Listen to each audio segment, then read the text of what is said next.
प्रिय दोस्तों, आदाब, नमस्कार। ये जो आप चार चेहरा देख रहे हैं, ये चार चेहरा आज की डेट में दुनिया में सबसे ज़्यादा चर्चित है।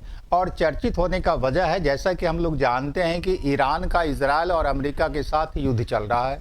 और युद्ध इस मोड़ पर आ पहुंचा है कि आज की डेट में अमेरिका के राष्ट्रपति डोनाल्ड ट्रंप के द्वारा सीज फायर की बात होने लगी है। और जो सीज फायर की बात हो रही है, उसमें से जो बात छन करके सामने आ रहा है वो ये है कि पाकिस्तान जो है इस युद्ध विराम के लिए पंचायती करने जा रहा है। और आज की जो सूचना आ रही है उसके मुताबिक अमेरिका का जो उपराष्ट्रपति जेडी वांस है वो इस्लामाबाद पाकिस्तान पहुंच रहा है। तो यह जो खबर है, यह खबर जो है आज के डेट में काफ़ी महत्वपूर्ण हो जाता है। और सबसे महत्वपूर्ण बात इस संदर्भ में यह है कि पाकिस्तान जो है इस युद्ध का, जो कि एक महायुद्ध का रूप ले चुका है, इस युद्ध को रोकने के लिए पंचायती करने जा रहा है। वो पाकिस्तान इस युद्ध को रोकने के लिए पंचायती करने जा रहा है जिसका इतिहास खुद आतंकवाद का ही इतिहास रहा है। और जिस देश को आतंकवाद का स्वर्ग कहा जाता है, तो आतंकवाद का जो स्वर्ग है पाकिस्तान, वो आज के डेट में ईरान का, इजराइल और अमेरिका के साथ जो युद्ध हो रहा है उसे रुकवाने का प्रयास करने जा रहा है। तो यह जो घटना है, यह घटना आज के डेट में काफ़ी चर्चित हो चुका है। लेकिन सबसे पहली बात तो हमको यह देखना होगा कि जो पाकिस्तान आतंकवादियों के लिए स्वर्ग के रूप में काम कर रहा है, उस पाकिस्तान का आतंकवादी इतिहास क्या रहा है। पहले अगर हम पाकिस्तान के आतंकवादी इतिहास को समझ लें तो उसके बाद जो है बहुत कुछ निष्कर्ष सामने आएगा कि यह जो सीज फायर के संदर्भ में इस्लामाबाद में संभवतः जो वार्ता आरंभ होने जा रहा है ईरान और अमेरिका के बीच में, वो कितना हद तक सफल हो सकता है। और ऐसा इसलिए कि पाकिस्तान को जो ये पंचायती करने का है सो आपको अधिकार दिया जा रहा है, या उसको जो ये जिम्मेवारी सौंपा जा रहा है, वो पाकिस्तान इस काम को करने में कितना सफल हो पाएगा। तो अगर हम देखें कि पाकिस्तान का क्या आतंकवादी इतिहास है, तो अब उसके संबंध में 4-5 बिंदु हमारे सामने आता है। सबसे पहला बिंदु आता है आपका कि 1980 का दशक। 1980 का दशक कहने का मतलब क्या है कि इस क्षेत्र में आतंकवाद का जो शुरुआत होता है वो 1980 के आसपास से शुरुआत होता है। 1980 का दशक इसलिए मायने रखता है कि यही वो दशक है जहां से इस क्षेत्र में आतंकवाद की शुरुआत होती है। शुरुआत कैसे होती है कि जैसा कि हम लोग जानते हैं कि 1979 में अफगानिस्तान का सोवियत संघ के साथ युद्ध हुआ था। उस समय का सोवियत संघ आज की डेट में रूस है। और जो है रूस का जो सोवियत संघ के साथ युद्ध आरंभ हुआ था 1979 में, उस युद्ध के खिलाफ जो है होता क्या है कि पाकिस्तान अमेरिका के साथ मिलता है और अमेरिका के साथ मिल करके वह सोवियत संघ के खिलाफ मुजाहिदीनों को बढ़ावा देता है। अब सवाल उठ रहा है कि मुजाहिदीन क्या होता है। तो मुजाहिदीन जो है एक अरबी शब्द है और उसी से जिहाद शब्द निकला है। तो जो जिहाद करने वाला तबका या युवा कहें या लड़ाका कहें, उसी लड़ाका को जो है आपको मुजाहिदीन कहा जाता है। तो ये मुजाहिदीन करते क्या हैं, तो अपने धर्म की रक्षा के लिए जब हथियारबंद होकर के लड़ाई शुरू करता है तो उसी को मुजाहिदीन कहा जाता है और उसका उद्देश्य होता है जिहाद करना।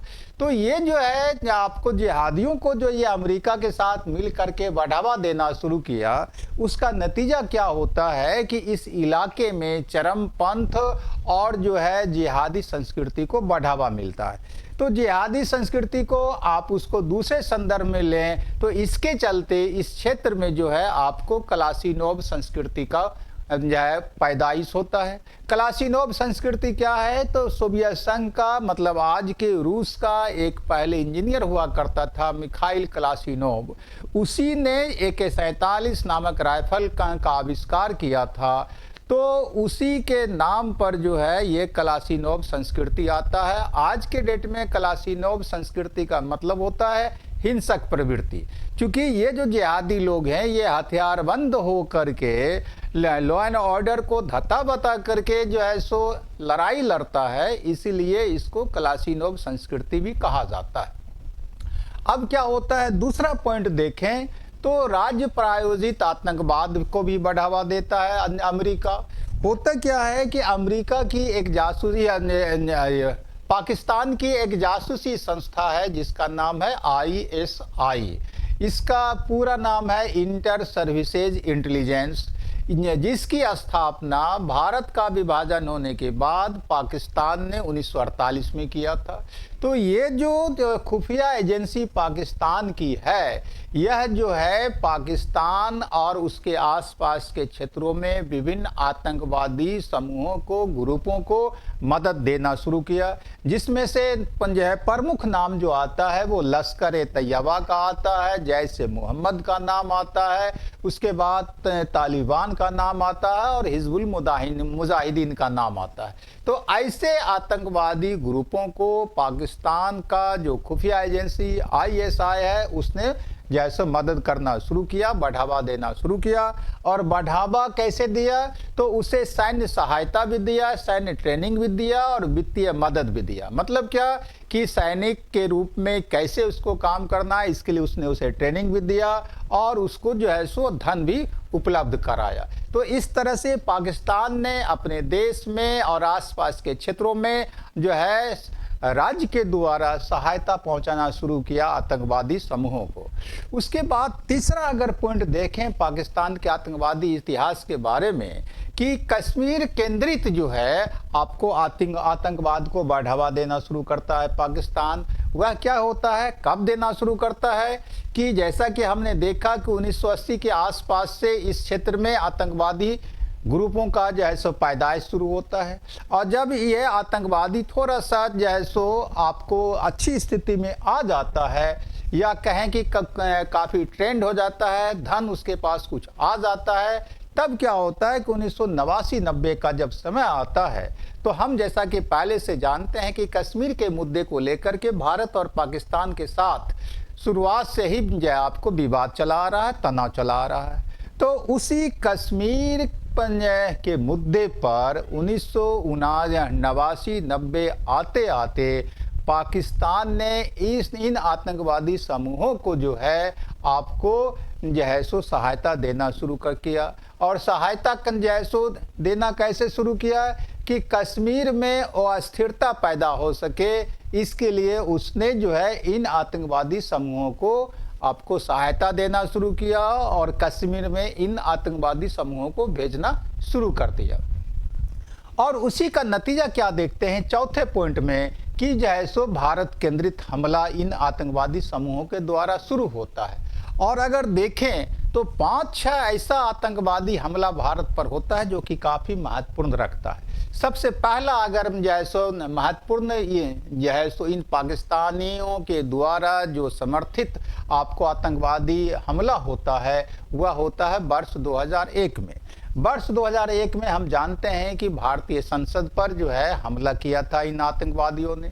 फिर 2008 आता है तो मुंबई पर हमला होता है, और मुंबई पर जो 2008 में आक्रमण हुआ, हमला हुआ था, उसे 26/11 का भी हमला कहा जाता है, जिसमें से जिस हमला में लगभग 160 भारतीयों की मौत हुई थी। और हम जानते हैं कि ताज होटल और दूसरे जो है सो महत्वपूर्ण स्थानों पर इन आतंकवादियों ने हमला किया था। उसके बाद अगर तीसरा हमला देखें तो आता है आपको 2019 का वर्ष। 2019 का वर्ष 2019 नहीं बल्कि 2016 का वर्ष आता है। तब जो है पंजाब का जो पठानकोट में एयरबेस है भारतीय सेना का, उस पर इन आतंकवादियों ने हमला किया। और फिर उसी साल 2016 में ही कश्मीर में जो आपको उरी जो है सो इलाका है, उस उरी इलाके में भी उसने जो है आपको हमला किया था भारतीय सैन्य शिविर पर। और हम जानते हैं कि उस सैन्य शिविर पर जो हमला हुआ था उसमें 19 भारतीय सैनिकों की मौत हुई थी, शहादत हुई थी। और फिर आता है वर्ष अगला, अगर प्रमुख हमला देखें तो वर्ष 2019 आता है। तो वर्ष 2019 में जो है ये जो पाकिस्तान समर्थित या जो है सो सहयोग प्राप्त जो आतंकवादी समूह है, उसने पुलवामा पर हमला किया। तो वर्ष 2019 में जो पुलवामा पर हमला किया था, उसके उस हमले में उसने जो है सो सीआरपीएफ का जो काफिला गुजर रहा था, उस पर उसने हमला किया और हम जानते हैं कि उस हमले में 40 से अधिक भारतीय सैनिक हताहत हुए थे, शहीद हो गए थे। और फिर हम देखते हैं कि 2025 जब आता है, तो 2025 आने के बाद ये जो पाकिस्तान समर्थित या सहयोग प्राप्त जो आतंकवादी समूह है, उसने पहलगाम में आपको, जो कि कश्मीर में स्थित है, उसमें जैसो भारतीय नागरिकों पर उसने हमला किया और उस हमले में 26 जैसो भारतीयों की मौत हुई थी। तो इस तरह से जो है 5-6 जो है, मतलब 2001, 2008, 2016 में 2 हमला, फिर 2019 में हमला, फिर 2025 में हमला। ये जो 5-6 जो है सो हमला हुआ इन आतंकवादियों के द्वारा भारत पर, वह काफ़ी मायने रखता है। अब उसके बाद क्या होता है कि जो है हम देखते क्या हैं कि अगले पॉइंट में कि विश्व इस जो है सो दृश्य को देख करके जागता है, पूरी दुनिया की नज़र जो है इन घटनाओं पर आता है और होता क्या है, तब यह वैश्विक आतंकवाद का रूप ग्रहण करता है। और उसका नतीजा क्या होता है कि पाकिस्तान के द्वारा जो इन आतंकवादियों का समर्थन किया जा रहा था, उसका नतीजा हुआ कि FATF मतलब फिनेंशियल एक्शन टास्क फोर्स ने जो है पाकिस्तान को अपनी रिपोर्ट में ग्रे लिस्ट में जो है सो शामिल किया।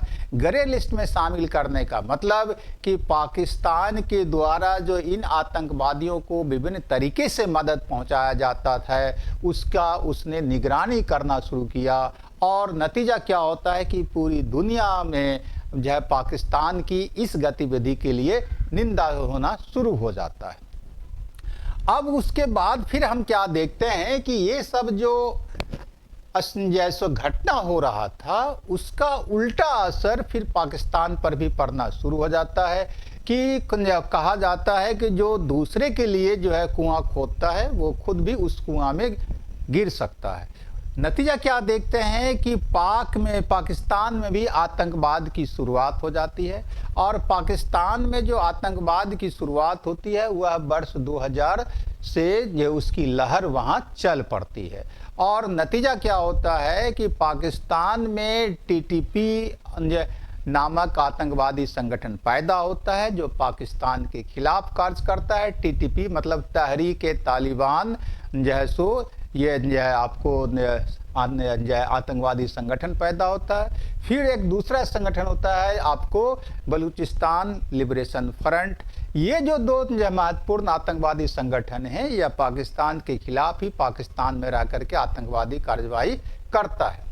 और अगर जो है ब्राउन विश्वविद्यालय की एक रिपोर्ट पर हम लोग नज़र दौड़ाएं, तो ब्राउन विश्वविद्यालय की एक रिपोर्ट है जिसके अनुसार पाकिस्तान खुद आज आतंकवाद से ग्रसित हो चुका है।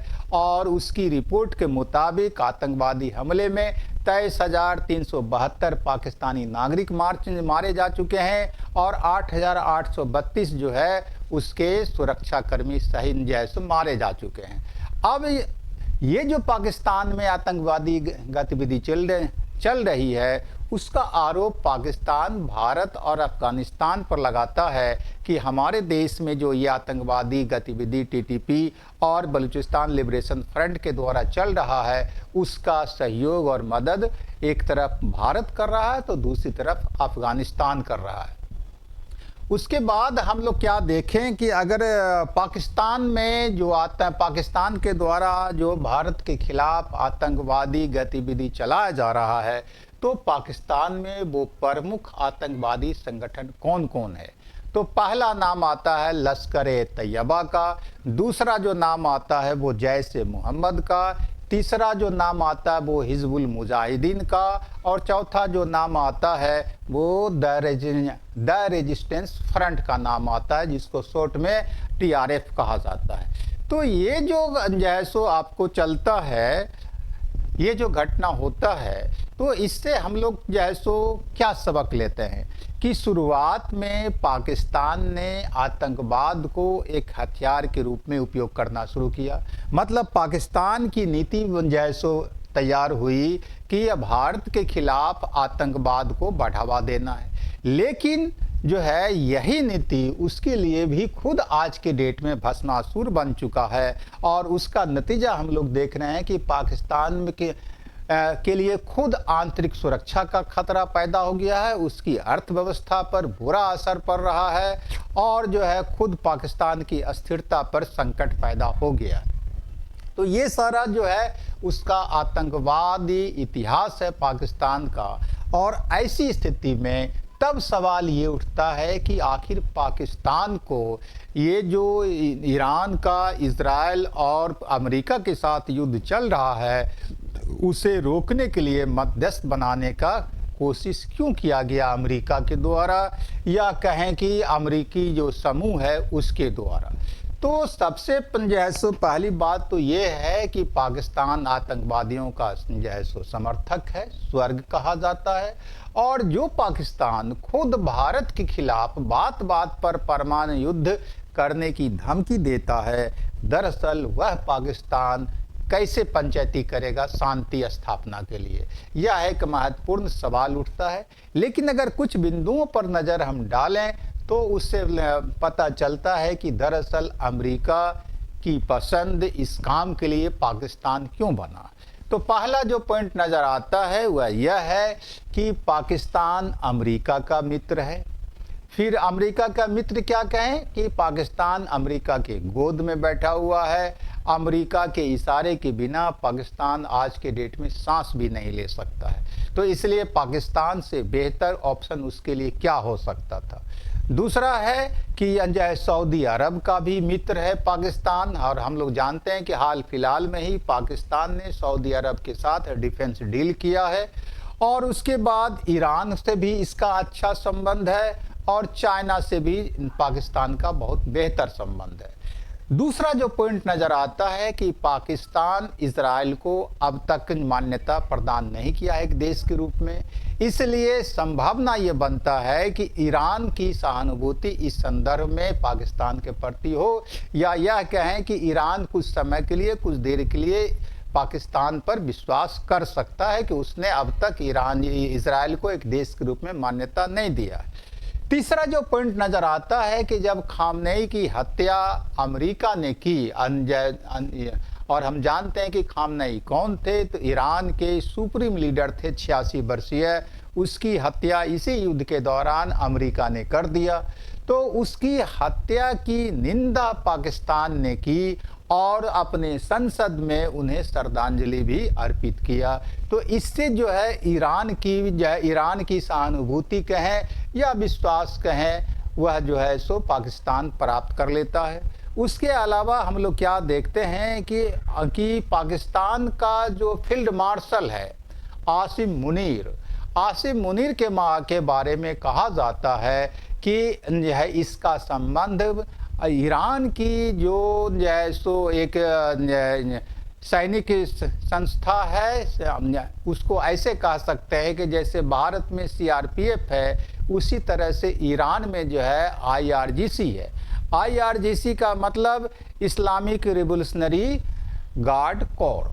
तो उसके साथ जो है आपको आसिम मुनीर का कहा जाता है कि अच्छा संपर्क है, अच्छा संबंध है। तो ये सारा कारण था जिसके चलते जो है आपको अमेरिका ने पाकिस्तान का चयन किया, ताकि ईरान कुछ देर के लिए उस पर विश्वास कर सके और संधि वार्ता के टेबल पर वो आ सके। अब जहाँ तक सवाल उठता है कि भारत का इस संदर्भ में क्या होगा, तो ईरान पंचायती करे या भारत के लिए बेहद दुखद बात है। और ऐसा इसलिए कि जिस पाकिस्तान को लेकर के भारत लंबे समय से परेशान है, और अंतर्राष्ट्रीय मंच पर भारत ने बार बार पाकिस्तान को अलग थलग करने का कोशिश किया, आज वही पाकिस्तान ग्लोबल मंच पर एक महत्वपूर्ण हैसियत प्राप्त करने जा रहा है इस पंचायती को करने को लेकर के। तो भारत के लिए यह दुखद घटना है, और लगता है कि भारत को जो ये अवसर उपलब्ध होना चाहिए था, भारत के हाथ से वो अवसर निकल गया। इसके पीछे जो है कई कारण नज़र आता है। और कारण क्या, अगर हम देखें कि भारत को इसके लिए मौका मिलना चाहिए था कि भारत ही इसका पंचायती करे, इस क्षेत्र में संधि या शांति व्यवस्था की स्थापना के लिए।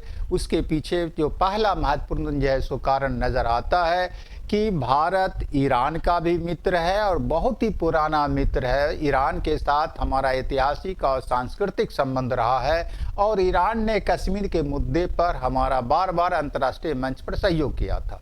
तो भारत ईरान का भी पुराना जो है सो मित्र है और आज की डेट में जो है सो आपको इजराइल और अमेरिका का भी मित्र है। तो मित्र होने के नाते हमें इस संदेश जैसो इसकी पंचायती करने का मौका मिलना चाहिए था, लेकिन वो नहीं मिला। दूसरी बात है कि भारत इजराइल को मान्यता देने वाला देश है। और जो है तीसरी बात है कि हमारे प्रधानमंत्री श्री नरेंद्र मोदी के द्वारा अरब के विभिन्न देशों का बार बार यात्रा किया गया और अरब का 5 महत्वपूर्ण देश जो है अपने देश का जो सर्वोच्च नागरिक सम्मान है उससे जो है हमारे प्रधानमंत्री को नवाजा भी गया। तो यह भी एक महत्वपूर्ण जो है सो उपलब्धि भारत के खाते में आता है। लेकिन जो है लगता है जहां पर मिस हुआ कि हमारे प्रधानमंत्री के द्वारा जैसो यह युद्ध आरंभ होने के 48 घंटे पहले इजराइल जाना और उसके बाद खामनेई की हत्या का निंदा नहीं करना, यह जो है सो आपको कुछ ऐसा अपन जो है सो कमज़ोर पक्ष लगता है हमारे पक्ष में आया, जिसके चलते हमें इस शांति स्थापना में प्रयास हमारी हो सके, इसके लिए हमारे ऊपर ये जिम्मेवारी नहीं दिया गया। अब सवाल उठता है कि ये जो वार्ता होने की संभावना है, मतलब ईरान, अमेरिका और ईरान के बीच इस्लामाबाद, पाकिस्तान में जो ये जो है सो शांति स्थापना के लिए जो वार्ता होने की संभावना है, जो कि लगता है कि 1-2-3 दिन में हो जाएगा वार्ता आरंभ। तो उस वार्ता के लिए तो कुछ शर्त होगा। तो वार्ता शुरू हो इसके पहले जो है आपको कई बिंदुओं पर ध्यान देना होगा, तभी जाकर के वार्ता आरंभ हो सकता है। पहला बिंदु है कि जितने भी प्रतिनिधि आएंगे, खास करके ईरान के जो प्रतिनिधि इस वार्ता में भाग लेने आएंगे, उनके आने जाने की सुरक्षा की व्यवस्था की गारंटी अमेरिका को करना होगा। उसके बाद जो है शांति वार्ता के लिए क्या मसौदा होगा उसको पहले तय कर लेना होगा और कब, किस समय, कहां पर यह वार्ता आरंभ होगा उसे भी तय कर लेना होगा। उसके अलावा जब तक ये वार्ता चलता रहेगा तब तक कहीं भी आपको आक्रमण न हो इसकी गारंटी करना होगा, तभी जा करके ये वार्ता आरंभ हो सकता है। और दूसरा जो एक शर्त होता है कि अमेरिका की ओर से वार्ता करने के लिए कौन लोग प्रतिनिधि बन करके आएंगे। जैसा कि हम लोग जानते हैं कि स्टीव विटकॉफ और जो है सो आपको कुशनर, ये 2 ऐसे व्यक्ति हैं अमेरिका की ओर से जिसको कि वार्ता के लिए प्रतिनिधि के रूप में अमेरिका की ओर से ईरान कभी स्वीकार नहीं करेगा, क्योंकि ईरान का साफ साफ कहना है कि यही 2 व्यक्ति है जिसने कि 28 मार्च या 28 फरवरी को हमारे खिलाफ जो है संधि वार्ता जो चल रहा था उसको तोड़ करके आक्रमण करने के लिए जो है सो अमेरिका के राष्ट्रपति को बाध्य किया था। इसलिए बेहतर होगा कि अमेरिका की ओर से जो है आपको वहाँ का जो उपराष्ट्रपति है वो आपको जेडी वांस और दूसरा मार्को रूबियो जो कि उसका विदेश मंत्री है, संभवतः ये 2 व्यक्ति अगर अमेरिका की ओर से शांति वार्ता के लिए प्रतिनिधि बनकर के इस्लामाबाद आता है तो उससे वार्ता करने के लिए ईरान तैयार हो जा सकता है। लेकिन सवाल अब उठता है कि क्या यह वार्ता समझो सफल हो सकता है। तो संभवतः यह वार्ता सफल नहीं होगा।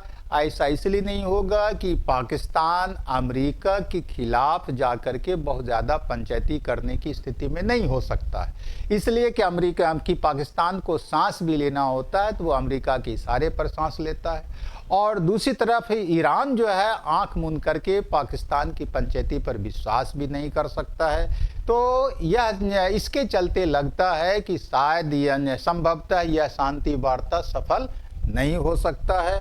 और दूसरी बात यह लगता है कि खुद यह जो वार्ता आरंभ होने की बात हो रही है, शायद यह अमेरिकी राष्ट्रपति डोनाल्ड ट्रंप का एक साजिश भी हो, क्योंकि इसलिए कि अब तक के युद्ध में अमेरिका और इजराइल कमज़ोर पड़ता नज़र आया है ईरान के सामने।